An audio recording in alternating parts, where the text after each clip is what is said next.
এছটিকে জনজাতি মধ্য ইংৰাজী বিদ্যালয়ৰ হাতে লিখা আলোচনী অংকুৰণ উন্মোচন। লখিমপুৰ জিলাৰ ভীমপৰা সমল কেন্দ্ৰৰ অন্তৰ্গত শিঙৰি তিনিঘৰীয়া কৰকণি চমুকৈ এছটিকে জনজাতি মধ্য ইংৰাজী বিদ্যালয়ৰ হাতে লিখা আলোচনী অংকুৰণ আজি উন্মোচন কৰা হয়। উন্মোচনী সভাৰ সভাপতিত্ব কৰে এছটিকে জনজাতি মধ্য ইংৰাজী বিদ্যালয় আৰু তিনিঘৰীয়া পুংচাং প্ৰাথমিক বিদ্যালয় পৰিচালনা সমিতিৰ সভাপতি কিশোৰ মিছঙে। উন্মোচনী অনুষ্ঠানৰ ব্ৰন্তি প্ৰজ্বলন আৰু উদ্বোধন কৰে শংকৰদেৱ শিশু নিকেতন চালধোৱাঘাটৰ আচাৰ্য দিগন্ত শইকীয়াই। হাতে লিখা আলোচনীখন উন্মোচন কৰে সাংবাদিক সোৱণশিৰি শাখা সাহিত্য সভাৰ মুখপাত্ৰ তথা সোৱণশিৰি শাখা কবি সন্মিলনৰ সম্পাদক দীপপ্ৰতিম বৰাই। বিদ্যালয়খনৰ ছাত্ৰী জোনালী মিছং আৰু ভূমিকা পেগুৱে সম্পাদিকাৰ দায়িত্ব পালন কৰা হাতে লিখা আলোচনী অংকুৰণৰ ব্যৱস্থাপক হিচাপে দায়িত্ব পালন কৰিছে মধ্য ইংৰাজী বিদ্যালয়খনৰ সহকাৰী শিক্ষক তথা সোৱণশিৰি শাখা সাহিত্য সভাৰ সহকাৰী সম্পাদক প্ৰশান্ত শইকীয়াই। উন্মোচনী অনুষ্ঠানত এছটিকে জনজাতি মধ্য ইংৰাজী বিদ্যালয়ৰ প্ৰধান শিক্ষক নন্দীৰাম মিলি, তিনিঘৰীয়া পুংচাং প্ৰাথমিক বিদ্যালয়ৰ প্ৰধান শিক্ষক নিপেন দত্ত আদি উপস্থিত থাকে।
এছটিকে জনজাতি মধ্য ইংৰাজী বিদ্যালয়ৰ 2025 বৰ্ষৰ হাতে লিখা আলোচনী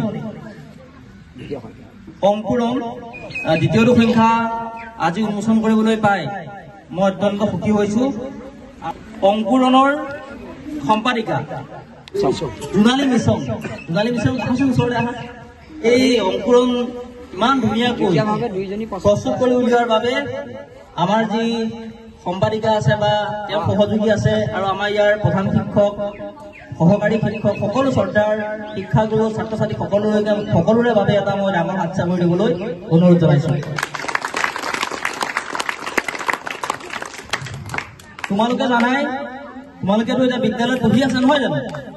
কিন্তু বিদ্যালয়ত পঢ়ি থকাৰ সমান্তৰালভাৱে আমি সাহিত্য সংস্কৃতি সকলো ক্ষেত্ৰতে আমি আগবাঢ়িব লাগিব।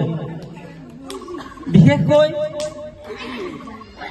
আমাৰ সাহিত্যৰ ক্ষেত্ৰত আগবাঢ়ি যোৱাৰ ক্ষেত্ৰত যিসমূহ হাতে লিখা আলোচনীয়ে হওক পাচিৰ পত্ৰিকাসমূহেই হওক, এইসমূহে ছাত্ৰ ছাত্ৰীসকলক এটা মঞ্চ প্ৰদান কৰে, এটা সুযোগ প্ৰদান কৰে যে এখন বিদ্যালয়ৰ ছাত্ৰ ছাত্ৰীসকলৰ সাহিত্যৰ প্ৰতিভানো কিমান আছে, এই যি প্ৰতিভা, এই প্ৰতিভা প্ৰকাশৰ বাবে এটা সুযোগ এই যে আমাৰ আলোচনীসমূহ। চৰকাৰী বিদ্যালয়ত ইমান সুন্দৰকৈ এনেধৰণৰ সজাই পৰাই হাতে লিখা আলোচনী উন্মোচন এখন প্ৰস্তুত কৰি উলিওৱা অংকুৰণ মই প্ৰথম দেখিছো। সঁচাকৈ প্ৰশংসাৰ যোগ্য। এই চিন্তা কৰাৰ বাবে এইখন বিদ্যালয়ৰ প্ৰধান শিক্ষককে ধৰি শিক্ষক শ্ৰী ছাৰসকলৰ কাৰণে এটা সকলোকে আমাৰ হাত চাপৰি দিবলৈ অনুৰোধ জনাইছো।